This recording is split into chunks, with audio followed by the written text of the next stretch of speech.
പ്രിയപ്പെട്ടവരെ, അപ്പനും മക്കളും എന്ന ഈ കൊച്ചു പ്രോഗ്രാമിലേക്ക് വീണ്ടും ഒരിക്കൽ കൂടി ഏവർക്കും സ്വാഗതം. ഇന്ന് നമ്മൾ ചർച്ച ചെയ്യുന്ന വിഷയം എന്താണ്?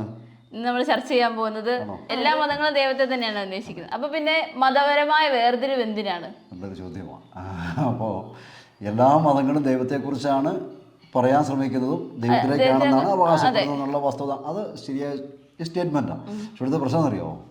തിരുവനന്തപുരത്തുള്ള വണ്ടിയെ കയറിയിരുന്ന കോഴിക്കോടെത്തുമോ? ഇല്ല.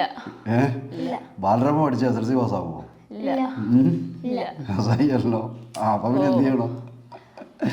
പഠിക്കാൻ പതി തന്നെ പഠിക്കണം. അത് തന്നെ പഠിക്കണ്ടേ? അപ്പം കോഴിക്കോടിന് പോകണം, എന്ത് ചെയ്യണം? കോഴിക്കോടുള്ള വണ്ടിയെ കയറണം. ഇവിടെ വേറൊരു പ്രശ്നമുണ്ട്. എല്ലാ മതങ്ങളും ദൈവത്തെക്കുറിച്ചാണ് പറയുന്നതെന്നുള്ള അവരുടെ വാദം ശരിയാണ്. പക്ഷെ എല്ലാ മതങ്ങളും പറയുന്നത് ദൈവമാണോ എന്നുള്ളതാണ് ചോദ്യം. ആണോ? അല്ല എന്ന് പറയേണ്ടി വരും. ആണോ?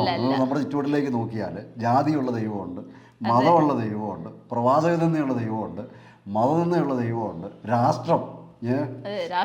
രാഷ്ട്രസങ്കല്പമുള്ള ദൈവമുണ്ട്. സൃഷ്ടാവിന് എന്തെങ്കിലും ഉണ്ടാവുമോ? ഇല്ലില്ല. നിങ്ങൾ എനിക്ക് എൻ്റെ മക്കള്, ഞാൻ നിങ്ങളെ വഴക്ക് പറയും, ശിക്ഷിക്കും, ശാസിക്കും ഒക്കെ ചെയ്യും. പക്ഷേ നിങ്ങൾ എല്ലാ മക്കളും എനിക്ക് ഒരുപോലെയല്ലേ? നിങ്ങൾ ഞാൻ ജാതിയും മതവും ഉണ്ടാക്കിയാലോ യഥാർത്ഥ പിതാവാണോ? പിതാവെന്ന് വിളിക്കാൻ പറ്റത്തില്ലല്ലോ. അപ്പൊ യഥാർത്ഥ സൃഷ്ടാവിന് എന്തില്ല? വേർതിരിവുകളില്ല. അതിന് ജാതിയും മതവും. ദൈവത്തിലേക്ക് ആകാൻ ചില ചിട്ടവട്ടങ്ങളും മനുഷ്യന് ബലഹീനനാകിയാലും നൽകുന്നതാണ്. അത് ദൈവം നൽകുന്നതല്ല, മനുഷ്യന്റെ ബലഹീനതയെ ദൈവം അനുവദിക്കുന്നതാണ്. അപ്പോൾ അതാകാം. അപ്പോൾ എന്താ പ്രശ്നം? എങ്ങനെ തിരിച്ചറിയാം ദൈവം ആരായിരിക്കും? സൃഷ്ടാവ് ആരായിരിക്കും? സൃഷ്ടാവ് ആരായിരിക്കും? സൃഷ്ടാവിന്റെ സ്വഭാവം എന്തായിരിക്കും? സ്നേഹമാണോ? സ്നേഹമായിരിക്കും. കാരണം വൈവിധ്യത്തെ അംഗീകരിക്കുന്നില്ല. ഇന്നിപ്പോൾ നിങ്ങളുടെ മക്കളുടെ വൈവിധ്യം ഞാൻ അംഗീകരിക്കുന്നില്ലേ? നിങ്ങൾ എല്ലാവരും ഒരേ വിഷയമാണ് പഠിക്കുന്നത്, 4 വിഷയമല്ലേ അല്ലേ? നിങ്ങളുടെ ഭക്ഷണരീതി വ്യത്യസ്തമല്ലേ? വസ്ത്രരീതി വ്യത്യസ്തമല്ലേ? അപ്പോൾ ഇതിലൊക്കെ ഇടപെടുകയും ചില കാര്യങ്ങൾ ഉപദേശിക്കുകയും ചെയ്യുമ്പോൾ ആത്യന്തികമായി നിങ്ങളുടെ തീരുമാനമല്ലേ? പക്ഷെ അവിടെ ഞാൻ നിഷ്കർഷിക്കുന്നത് എന്താണ്? സത്യം, നീതി, സ്നേഹം, ഇതൊക്കെ വേണം. അടുക്കും ചിട്ട വേണം, ഏക്കാനൊരു സമയം വേണം, കിടക്കാനൊരു സമയം വേണം, ഉത്തരവാദിത്തപൂർവ്വം നിങ്ങൾ പഠിക്കണം, ഇങ്ങനെയുള്ള കാര്യങ്ങൾ പറയും. പക്ഷേ നിങ്ങളുടെ വൈവിധ്യത്തെ പ്രതി ഞാൻ നിങ്ങളെ വെറുക്കുമോ? അങ്ങനെ വെറുത്താൽ ഞാൻ നിങ്ങളുടെ അപ്പനായിരിക്കാൻ പറ്റുമോ? അപ്പോൾ സൃഷ്ടാവ് ആരായിരിക്കും? സ്നേഹിക്കുന്നവനായിരിക്കും. അവന് വൈവിധ്യത്തെ അംഗീകരിക്കുന്നവനായിരിക്കും. മനസ്സിലായോ? അതാണ് നമ്മൾ ആദ്യം വൈവിധ്യത്തെ അംഗീകരിക്കുക എന്ന് പറയുമ്പോൾ നന്മയിലും സ്നേഹത്തിലും ഉള്ള, അല്ല തിന്മയുടെ വൈവിധ്യമല്ല. ഇപ്പം അപ്പൻ നിങ്ങൾ കണ്ടുപിടിച്ച് അംഗീകരിക്കുമോ? വീഡിയോ കളിച്ച് സമ്മതിക്കുമോ? നിങ്ങൾ ഈ സെക്സ് വീഡിയോകൾ കണ്ട അപ്പൻ അംഗീകരിക്കുമോ? സമ്മതിക്കുമോ? ഇല്ല. അപ്പം എന്തുകൊണ്ടാണ്? തിന്മ അംഗീകരിക്കുകയാണ്. പക്ഷെ എന്ത് ചെയ്യും? അതിനുപേര് നിങ്ങളെ കൊല്ലുമോ? കൊല്ലുകയല്ല. പക്ഷെ എന്ത് പറയും? നിങ്ങൾ ചെയ്യുന്ന തെറ്റാണ്, നിങ്ങൾക്ക് ഈ ഭവനത്തിൽ ഇടമില്ല എന്ന് പറയും അല്ലേ? മക്കളോട് പലപ്പോഴും പറഞ്ഞിട്ടില്ലേ? ഈ കുടുംബത്തെ ഇങ്ങനെ പറ്റുള്ളൂ അല്ലേ? പറഞ്ഞിട്ടില്ലേ? വ്യക്തമായിട്ട് പറഞ്ഞിട്ടില്ലേ? ഈ കുടുംബം ഇങ്ങനെയാണ്, ഇവിടെ സത്യത്തിനും സ്നേഹത്തിനും നീതിക്കും നിരക്കാതെ പറ്റില്ല എന്നാൽ കൃത്യമായി പറയും. അപ്പം നിങ്ങൾ മാന്യമായിട്ട് ജീവിക്കണം, മനുഷ്യനെ സ്നേഹിക്കാൻ പഠിക്കണം അല്ലേ? നിങ്ങൾക്ക് സാമൂഹ്യ പ്രതിബദ്ധത ഉണ്ടാവണം പറഞ്ഞിട്ടില്ലേ? നിങ്ങൾക്ക് രാഷ്ട്രത്തോട് പ്രതിബദ്ധത ഉണ്ടാവണമെന്ന് പറഞ്ഞിട്ടില്ലേ? അപ്പം അങ്ങനെ പറയും. പക്ഷേ തിന്മയെക്കുറിച്ച് പറയുമോ? അതിനുവേണ്ടി എന്തെങ്കിലും തിന്മയുടെ മാർഗം പറഞ്ഞു തരുമോ? ഇത് സാധിക്കാൻ വേണ്ടി പറയല്ലോ. കള്ളത്തരം പറയണമെന്ന് പറയുമോ? ഏതെങ്കിലും രീതിയിൽ ഒരു കാര്യം സാധിക്കുന്നതിന് വേണ്ടി കള്ളത്തരം പറയാൻ പറയത്തില്ല. അപ്പോൾ സൃഷ്ടാവിൽ ഒരിക്കലും വൈരുദ്ധ്യങ്ങളില്ല. മനസ്സിലായോ? സൃഷ്ടാവായ ദൈവത്തിൽ വൈരുദ്ധ്യങ്ങളില്ല. സ്വഭാവം ഒന്നായിരിക്കും. അപ്പോൾ സൃഷ്ടാവ് പഠിപ്പിക്കുന്നത് എന്നായിരിക്കും? സൃഷ്ടാവിന് സ്വഭാവമല്ലേ പഠിപ്പിക്കുകയുള്ളൂ? അല്ലേ? അപ്പോൾ എങ്ങനെയാണ് യഥാർത്ഥ ദൈവത്തെ നമുക്ക് തിരിച്ചറിയാൻ പറ്റും? അപ്പം നമുക്ക് എന്ത് വേണം? മതങ്ങൾ ഇവിടെ ഇഷ്ടംപോലെ ഉണ്ടായിക്കോട്ടെ, നമുക്കാർക്ക് എതിർക്കേണ്ട കാര്യമില്ല. അത് സൃഷ്ടാവിൻ്റെ പൊടി, കർത്താവ് നോക്കട്ടെ, അത് കർത്താവിൻ്റെ പ്രവൃത്തിയാണ്. പക്ഷേ നമുക്ക് പറയാനൊരു കടമയുണ്ട്, നന്മ ഏതാണ്, തിന്മ ഏതാണ്. അപ്പം സകലത്തിൻ്റെയും സൃഷ്ടാവ്, ഇപ്പോൾ ഞാൻ പറയാം, ആഫ്രിക്കൻ രാജ്യങ്ങളുള്ളവരുടെ രീതിയല്ല യൂറോപ്പിലുള്ളവരുടെ അല്ല ഏഷ്യയിലുള്ളത്. അപ്പോൾ ഇങ്ങനെ വ്യത്യസ്തങ്ങളായ ഓസ്ട്രേലിയക്കാർ, ഓരോ നാട്ടിലുള്ളവർക്കും വ്യത്യസ്തമായ രീതിയാണ്. അപ്പോൾ ഇതിനെ സൃഷ്ടിച്ചതിന് ശേഷം ഞാൻ ഏകനാണ്, അല്ലെങ്കിൽ എനിക്ക് ജാതിയുണ്ട്, എനിക്ക് മതമുണ്ട്, ഇങ്ങനെ മാത്രമേ പറ്റത്തുള്ളൂ അങ്ങനെ പറയുമോ? പറയത്തില്ല. നന്മ മാത്രമേ അനുവദിക്കുള്ളൂ. പക്ഷേ ഇവിടെ ഇതേ പറ്റുള്ളൂ എന്ന് പറയും. പക്ഷേ അത് അടിച്ചേൽപ്പിക്കില്ല. അപ്പം ഇങ്ങനെയാണ് നമ്മൾ യഥാർത്ഥ ദൈവത്തെ നമുക്ക് തിരിച്ചറിയാൻ പറ്റുക. അപ്പം സ്നേഹം, ക്ഷമ, സൗമ്യത ഇങ്ങനെയുള്ളതായ ബൈബിളിൽ ചോദിക്കുന്ന ചോദ്യമുണ്ട്, നിന്റെ സഹോദരൻ എവിടെ? അപ്പോൾ യഥാർത്ഥ ദൈവം ചോദിക്കുന്ന ചോദ്യം എന്നായിരിക്കും? സഹോദരൻ എവിടെ? അതുകൊണ്ടാണ് ബൈബിൾ പറയുന്നത് സ്നേഹിക്കാത്ത ദൈവത്തെ കണ്ടിട്ടില്ല. മനസ്സിലായോ? അതാണ്. അപ്പോൾ എല്ലാ മതമല്ല, അവർക്ക് മതമായിരിക്കും. ഇപ്പം ഞാൻ വേറെ ഉദാഹരണമൊക്കെ പറഞ്ഞുതരാം. എല്ലാ രാഷ്ട്രീയ പാർട്ടിയും അല്ലേ? പക്ഷേ യഥാർത്ഥ രാഷ്ട്രീയമാണോ? ക്ലിയർ ആണോ? മനസ്സിലായി. യഥാർത്ഥ രാഷ്ട്രീയ പാർട്ടി രാജ്യസ്നേഹം, ദേശീയത ഉയർത്തിപ്പിടിക്കും. വികസനം ന്യൂനപക്ഷ പ്രീണനമോ ഭൂരിപക്ഷ പ്രീണനമോ നടത്തിയല്ല. അത് രണ്ടും ഒരേപോലെ തിന്മയാണ്.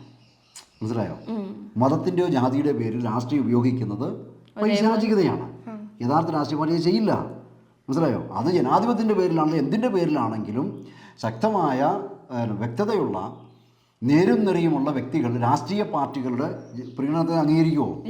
തിന്മയെ തിന്മയെന്ന് വിളിക്കും. മനസ്സിലായോ? അപ്പം രാഷ്ട്രീയ വികസനവും ദേശീയതയും ജനക്ഷേമവും ക്ഷേമരാഷ്ട്ര സങ്കല്പവും ഉയർത്തുന്നതാണ് യഥാർത്ഥ രാഷ്ട്രീയ പാർട്ടി. പക്ഷേ എല്ലാം എന്നും പറഞ്ഞുകൊണ്ട് രാഷ്ട്രീയ പാർട്ടി അല്ലാതാകുന്നില്ല എന്ന് പറഞ്ഞാലും എല്ലാ മതങ്ങളും മതം തന്നെയാണ്. പക്ഷേ യഥാർത്ഥ മതം സൃഷ്ടാവിൻ്റെ വൈവിധ്യത്തെയും ആ സ്നേഹം എന്ന് പറയുന്ന അവസ്ഥയെ കാണിക്കും. അതുകൊണ്ടല്ല ഇപ്പൊ ക്രിസ്തു നോക്കി കുരിശിൽ തറച്ചപ്പോഴും എന്താ പറഞ്ഞേ? പിതാവേ ഇവരോട് ക്ഷമിക്കണമേ. ഒറ്റ കൊടുത്ത യുദാസിനെ എന്താ വിളിച്ചേ? സ്നേഹിതാന്നാ വിളിച്ചല്ലേ. പക്ഷെ കൂടെ നിന്ന് കൃത്യമായ കാര്യങ്ങൾ പഠിച്ച് പത്രോസിനെയോട് എന്നാ പറഞ്ഞു? അപ്പൊ എന്ത് കൃത്യമായിട്ട് അറിഞ്ഞുകൊണ്ടാ പറഞ്ഞത്. അതാണ് മക്കളോടുള്ള കാർക്കശ്യം കാണിക്കുന്നതാണ്. അപ്പൊ അതുകൊണ്ട് ഏതെങ്കിലും മതമായാലും എവിടെയെങ്കിലും എത്തും. മനസ്സിലായോ? എത്തും. അപ്പൊ അതുകൊണ്ട് മനുഷ്യൻ ബലഹീനനാകിയാണ് ഇതൊക്കെ ആവശ്യം. മനുഷ്യൻ ബൗദ്ധികമായ ആത്മീയമായ വളർച്ച എത്തിക്കഴിഞ്ഞാൽ ഇതിന്റെ ഒന്നും ആവശ്യമില്ലാത്ത സ്റ്റേജ്. പക്ഷെ അങ്ങനെ സ്റ്റേജ് ഉണ്ടാകട്ടെ. അത് നമ്മുടെ കർത്താവിന്റെ രണ്ടാം വരവോട് കൂടി അതെല്ലാം ക്രമീകരിക്കപ്പെടുന്നൊരവസ്ഥയുണ്ടാകും. അപ്പം ഏതെങ്കിലും മതം പോരാ, കൃത്യമായ മതമായിരിക്കണം. അതുപോലെ തന്നെ ചില മതങ്ങളിലുണ്ടല്ലോ മാർഗം ലക്ഷ്യത്തെ സ്വാധീനിക്കും. ലക്ഷ്യം എന്ന് പറഞ്ഞാൽ ഇപ്പം കോഴിക്കോട് എത്തണ്ടേല് എങ്ങനെയെങ്കിലും പോയാൽ മതി എന്ന് പറയും. കള്ളവണ്ടി കയറിയാലും കുഴപ്പമില്ല, ടിക്കറ്റ് എടുക്കാതെ ട്രെയിനിൽ കയറിയാലും കുഴപ്പമില്ല. മനസ്സിലായോ? ചില മതങ്ങൾ അങ്ങനെയാ പറയുന്നത്. പക്ഷെ ക്രിസ്ത്യാനിറ്റി പറ്റുമോ? ലക്ഷ്യവും മാർഗവും ഒന്നായിരിക്കണം. പക്ഷെ ഒട്ടുമിക്ക മതങ്ങളിലും ഇൻക്ലൂസീവ്നെസ്സിൻ്റെ പേരിൽ പറഞ്ഞുകൊണ്ടോ അതല്ലെങ്കിൽ സൃഷ്ടാവിന് മതമുണ്ടെന്ന് പറഞ്ഞുകൊണ്ട് ഏതെങ്കിലും രീതിയിൽ അവരെന്ത് ചെയ്യും? കള്ളവണ്ടി കയറിയാലും കള്ള ടിക്കറ്റ് എടുത്താലും കുഴപ്പമില്ല, എത്തിയാൽ മതി. അല്ലെങ്കിൽ പുള്ളി എനിക്ക് കോഴിക്കോടിന് പോകുമായിരുന്നു, ഫ്രീ ടിക്കറ്റ് തന്നാ, അപ്പോൾ കൊണ്ട് ഫ്രീ ആയിട്ട് തന്നാ, അങ്ങനെ ഒന്നാണ്. അല്ലെങ്കിൽ പുള്ളി ഭക്ഷണം കഴിക്കാൻ കയറിയപ്പോൾ ഞാനും കയറി, അപ്പോൾ പൈസ മുടക്കാതെ എന്നോടൊരു പെഗ് അടിച്ചോളാൻ പറഞ്ഞു. അപ്പോൾ ഒരു പെഗ്, അങ്ങനെയൊക്കെ പല രീതിയിൽ പറയും. ലക്ഷ്യവും മാർഗവും ഒന്നായിരിക്കണം യഥാർത്ഥത്തിൽ. അപ്പം ലക്ഷ്യവും മാർഗവും രണ്ടാണെങ്കിൽ അത് രാഷ്ട്രീയ പാർട്ടി ആണെങ്കിലും ഇന്ത്യക്കാരെ ഒരേപോലെ കാണുക. നമ്മുടെ ഇപ്പം ഇവിടെ ഉള്ളതെന്ന് പറഞ്ഞാൽ ജാതിയും മത ന്യൂനപക്ഷ പ്രീണനവും ഭൂരിപക്ഷ പ്രീണനവും നടക്കുന്നത്. രാഷ്ട്രീയമല്ല. അത് ഏറ്റവും പ്രയാസം അനുഭവിക്കുന്നത് നമ്മളാണ് ഇവിടെ. അപ്പോൾ ഈ ന്യൂനപക്ഷ പ്രീണനവും ഭൂരിപക്ഷ പ്രീണനവും രാഷ്ട്രീയമല്ലാത്തതുപോലെ തന്നെ ജാതി മതമല്ല. അവർക്ക് അവകാശപ്പെടാം, നമുക്ക് സ്വാതന്ത്ര്യമുണ്ട്, അവരുടെ സ്വാതന്ത്ര്യമാണ് ഞങ്ങൾ മതമെന്ന് പറയാനുള്ളത്. പക്ഷേ യഥാർത്ഥ മതമല്ല എന്നുള്ളതാണ് ഇതിൻ്റെ പ്രത്യേകത. അപ്പോൾ ഇനി നിങ്ങളോടൊരു ചോദ്യമുണ്ട്. ഇപ്പോൾ നിങ്ങളിത് പറഞ്ഞല്ലോ. അപ്പോൾ അങ്ങനെയാണെങ്കിൽ അവനവൻ്റെ മതത്തെക്കുറിച്ച് പറയുന്നത് വർഗീയതയല്ലേ? അവനവൻ്റെ മതത്തെക്കുറിച്ച് പറയുന്നത് വർഗീയതയല്ലേ? അതായത് നമ്മൾ ഒരിക്കലും അടിച്ചേൽപ്പിക്കുന്നില്ലല്ലോ മറ്റൊരാളെ. അതിനെ നമ്മൾ അത്ര ചോദ്യം ചോദിക്കുമ്പോഴെന്നറിയോ, അപ്പസ്തോലന്മാർ രക്തസാക്ഷികളാകേണ്ടി വന്നത് എന്താണെന്നറിയാമോ? സത്യം പറഞ്ഞതുകൊണ്ട്. സത്യം പറഞ്ഞില്ല, വ്യവസ്ഥാപിത മതങ്ങളിലെ തെറ്റായ ദൈവീക കാഴ്ചപ്പാടുകളോട് കലഹിച്ചതുകൊണ്ടാണ്. യഹൂദരായിരിക്കും അപ്പോസ്തലന്മാർ യഹൂദരെ പോലെയാണോ ജീവിച്ചത്? സ്തെഫാനോസിനെ അവരെന്താ ചെയ്തത്? ആക്രോശിച്ചുകൊണ്ട് പല്ലിറമി ചെവി പൊത്തി കല്ലെറിഞ്ഞു കൊന്നു. എന്തിൻ്റെ പേരില്ല? യഥാർത്ഥ ദൈവീകത വെളിപ്പെടുത്തിയതിൻ്റെ പേര്. ഇപ്പൊ ക്രിസ്തുവിന് വേണ്ടി അങ്ങ് നിലകൊണ്ട് അങ്ങനെ പൊട്ടിത്തെറിക്കാൻ വേണ്ടിയൊന്നും പോയ ആളല്ല സ്തെഫാനോസ്. ദൈവം സ്നേഹമാണത് ക്രിസ്തുവിൽ കണ്ടെന്നേ പറഞ്ഞുള്ളൂ. ഒറ്റ കാര്യമുള്ളൂ, അവർക്ക് വെറുപ്പുണ്ടായി. മനസ്സിലായോ?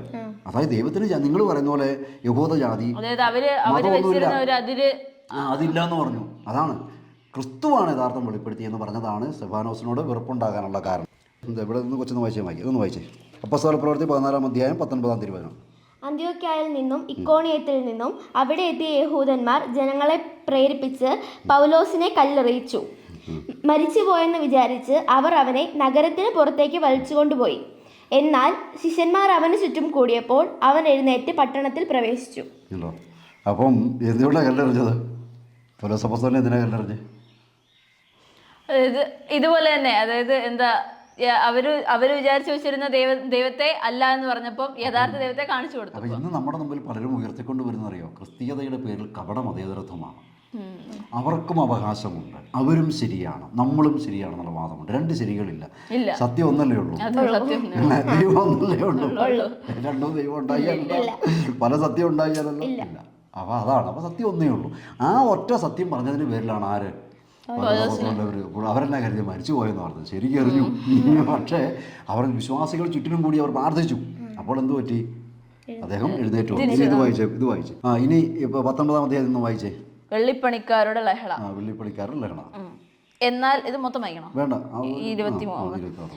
എന്നാൽ കൈകൊണ്ടുണ്ടാക്കിയ ദൈവങ്ങൾ ദൈവങ്ങളെ അല്ല എന്ന് പ്രഖ്യാപിച്ചുകൊണ്ട് പൗലോസ് എന്ന ഈ മനുഷ്യൻ എഫേസൂസിൽ മാത്രമല്ല ഏഷ്യയിലാകെ വളരെ പേരെ വഴിതെറ്റിക്കുന്നത് നിങ്ങൾ കാണുകയും കേൾക്കുകയും ചെയ്യുന്നുണ്ടല്ലോ. വഴിതെറ്റിക്കുന്നത് പ്രശ്നക്കാരനാന്നാ പറയുന്നത്. രക്തസാക്ഷികൾ മുഴുവൻ എങ്ങനെയാ ഉണ്ടായത്?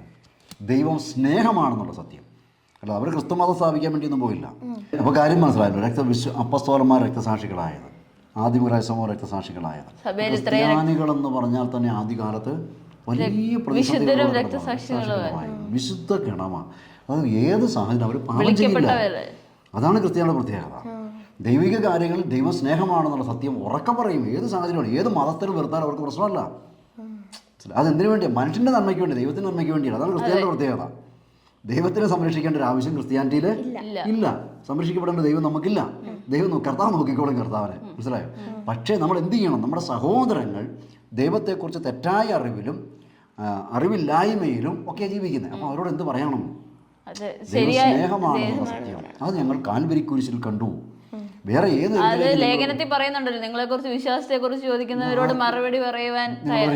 പക്ഷെ അത് സ്നേഹത്തിലും സൗമ്യതയിലുമായിരിക്കട്ടെ. അപ്പോൾ ഈ അപ്പസ്തോലന്മാർ രക്തസാക്ഷികളാകുവാൻ, വിശാദ ക്രൈസ്തവ സമൂഹം രക്തസാക്ഷികളാകുവാൻ എല്ലാം കാരണം അവർ വ്യവസ്ഥാപിത മതസങ്കല്പങ്ങളിലെ അന്ധവിശ്വാസങ്ങളോട്, അനാചാരങ്ങളോട് ഇന്ന് നമ്മൾ എത്തി നിൽക്കുന്ന ഒരു കോംപ്രമൈസ് അവസ്ഥയിലാണ്. അവിടെയും ഇവിടെയും എല്ലാം ശരിയുണ്ട് എന്ന് പറഞ്ഞുകൊണ്ട് മതേതരത്വമാണ് ക്രിസ്ത്യാനിറ്റി എന്ന് നിൽക്കുകയാണ്. ഈ മതേതരത്വം ശരിക്കും എവിടെ ഉണ്ടായി? എവിടുന്ന ഉണ്ടായത്? ക്രിസ്ത്യാനിറ്റിയിൽ നിന്നുണ്ടായതാണ് മതേതരത്വം. മനുഷ്യനെ സ്നേഹിക്കാത്തവൻ ദൈവത്തെ കണ്ടിട്ടില്ല എന്ന് പറഞ്ഞ ബൈബിളിന്റെ പ്രഖ്യാപനത്തിലാണ് മതേതരത്വത്തിന്റെ ഉത്ഭവം കിടക്കുന്നത്. മനസ്സിലായോ? വേറെ ഒരു മതം, എല്ലാ മതങ്ങളും പറഞ്ഞു മാർഗവും ലക്ഷ്യം തമ്മിൽ വ്യത്യാസമാണ്. ഇവിടെ അതില്ല. സഹോദരൻ നിന്നെ ചവിട്ടി എന്ന് പറഞ്ഞാലും സഹോദരാന്നേ വിളിക്കത്തുള്ളൂ. നിന്റെ സ്വത്ത് പിടിച്ചെടുത്താലും അവനെ എന്താ വിളിക്കത്തുള്ളൂ? സ്നേഹിതാന്ന് വിളിക്കത്തുള്ളൂ. ഒറ്റ കൊടുത്താലും സ്നേഹിത സഹോദരാന്നേ വിളിക്കത്തുള്ളൂ.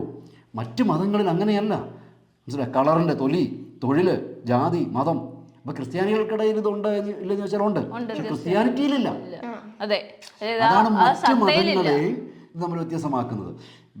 അപ്പസ്തോലന്മാരിലേക്കും സഭാപിതാക്കന്മാരിലേക്കും ക്രിസ്തുവിലേക്കും ചെല്ലുമ്പം സൂര്യന്റെ അടുത്തേക്ക് ചെല്ലുന്ന പോലെയാണ്. ഇങ്ങനെ കണ്ണ് കാണാൻ പറ്റും, പ്രഭയാണ്. പക്ഷെ മറ്റു മതങ്ങളുടെ ചെല്ലുമ്പോൾ അതിന്റെ മതത്തിന്റെ ഇതിലൂടെ ചെല്ലുമ്പോൾ അവിടെ നമുക്ക് ജാതിയും മതപരമായ വേർതിരിവുകൾ കാണുകയാണ്. ഇപ്പൊ ക്രിസ്തുവിലേക്ക് ചെല്ലുമ്പോൾ നമുക്ക് അനുകരിക്കാൻ പോലും പോയിട്ട് ചിന്തിക്കാൻ പോലും പറ്റാത്ത വിശുദ്ധിയാണ്, സ്നേഹമാണ്. അപ്പസ്തോലന്മാരിൽ സ്നേഹമാണ്, വിശുദ്ധിയാണ്. അവർക്ക് മദർ തെരേസയുടെ ചുറ്റിനും ഒരു പ്രഭാവലയമാണ് വിശുദ്ധിയുടെ, സ്നേഹത്തിന്റെ. അപ്പം അതാണ് ഇതിന്റെ പ്രത്യേകത. അപ്പം അത് ലോകത്തിന് ഇഷ്ടമല്ല. കാരണം ലോകം വെളിച്ചം ലോകത്തിലേക്ക് വന്നെങ്കിലും വെളിച്ചത്തേക്കാൾ ഉപരി ലോകം ഇരുട്ടിനെ സ്നേഹിച്ചു. ലോകം നിങ്ങളെ വെറുത്തെങ്കിലും മനസ്സിലാക്കിക്കൊള്ളുക, അത് മുന്നേ എന്നെ വെറുത്തിരുന്നു. ഇപ്പോൾ ലോകം നമ്മളെ വെറുക്കുന്നില്ല. അതുകൊണ്ട് എന്താണ്? നമ്മൾ പുതിയ ക്രിസ്ത്യാനിറ്റിയാണ് ഇപ്പോൾ ഉണ്ടാക്കി പ്രചരിപ്പിച്ചുകൊണ്ടിരിക്കുന്നത്. അപ്പോൾ പ്രിയപ്പെട്ടവരെ, ഞങ്ങളെ കേൾക്കാൻ മനസ്സ് കാണിച്ച എല്ലാവർക്കും നന്ദി. വീണ്ടും മറ്റൊരു വിഷയമായി കാണാമെന്ന് പ്രത്യാശയിൽ നിർത്തുന്നു.